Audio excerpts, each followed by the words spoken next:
So last video we focused on natural selection. In this video we're going to focus on artificial selection. This should be pretty quick. The mechanism is a little bit different, obviously, than natural selection.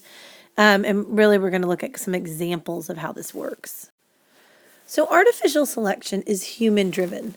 And what we mean by human-driven is that humans are influencing this. Humans have selected for particular traits, and they've then kind of bred and cultivated those traits. When we look at the examples, it'll make a lot of sense. So we've got 4 examples listed here. There's bunches of examples out there, but dog breeds, horse breeds, disease-resistant crops, agriculture that we're going to eat. If you look at your 2 images here, you can see both of these things in action. So the image here on the far right of the German Shepherds, you can see this image here was 1899. If you look in particular at the hind quarters, as you move through from 1899 to 2009, you see over time, you see that those hind quarters start to shift and the slope of their back change, the curvature of the back change, the facial structure changes a little bit as well.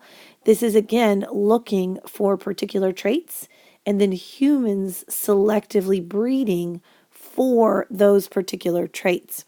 And so over time, you start to see the entire population of German Shepherds shift.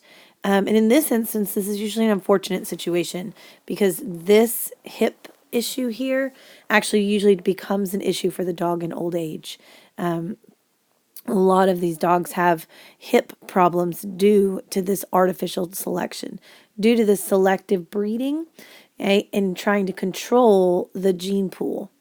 We do this with agriculture as well. You can see in this picture to the left here, this picture is all of these plants are in the mustard family, the mustard greens family.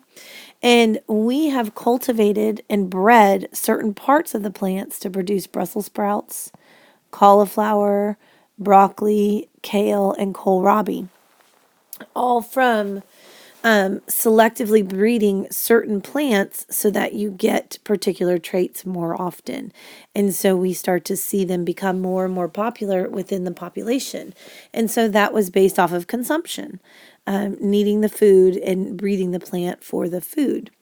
The problem with this is that it leads to a decrease in genetic diversity.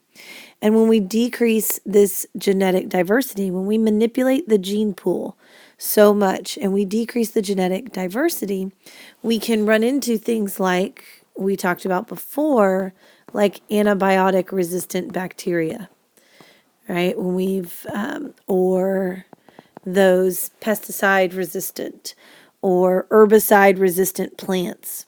Okay, so the manipulation of the gene pool can cause these resistance to build up, can also decrease diversity. Can also become a problem for the organism. For instance, the German Shepherds, where more and more of them are going to have these hip problems because of this decrease in genetic diversity, and it's more difficult to get back this trait here of the straighter spine that's not so curved around. So sometimes we have natural selection and or artificial selection occurring, and they're occurring in basically 2 completely different populations or 2 completely different species. So we have similar selective pressures, but these species are not related. These are independent species, non-related species, and they start to become very similar because of these selective pressures. So let's look at this example. So this concept here is called convergent evolution. So right when things converge, they come together. So I have independent evolution. So these are 2 completely separate, non-related species. They just happen to have similar pressures. So if we look here at this example here of a sugar glider and a flying squirrel. And so where the sugar glider is located in Australia and where the flying squirrel is located in North America, there were similar selective pressures. Artificial selection, natural selection, that wouldn't matter. As a general rule, this is fueled, though, by natural selection.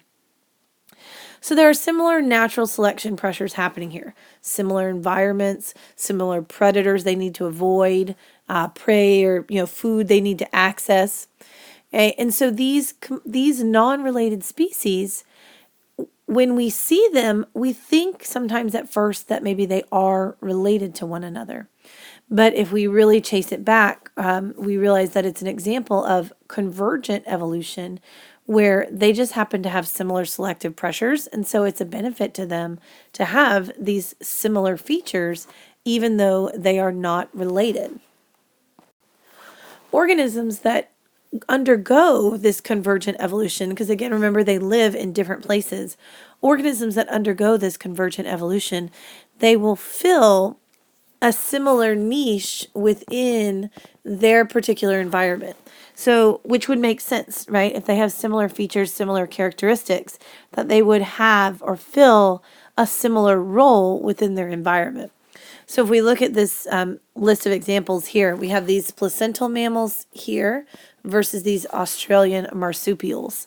Okay? The mole versus the marsupial mole, they both take care of that burrower role. An anteater versus a numbat, taking care of that insect ant-eating role or niche within the environment.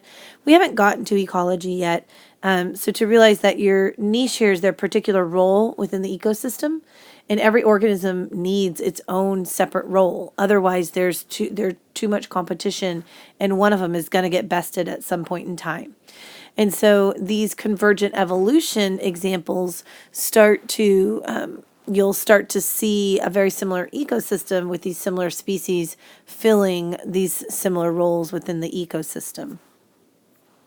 So this kind of wraps up the bulk of our selection talk, how environmental pressures can cause natural selection, humans can cause artificial selection, and we can also have this convergent evolution happen due to selection pressures, even though these organisms are not related. So again, we will continue to work with this in class and focus on writing about these things.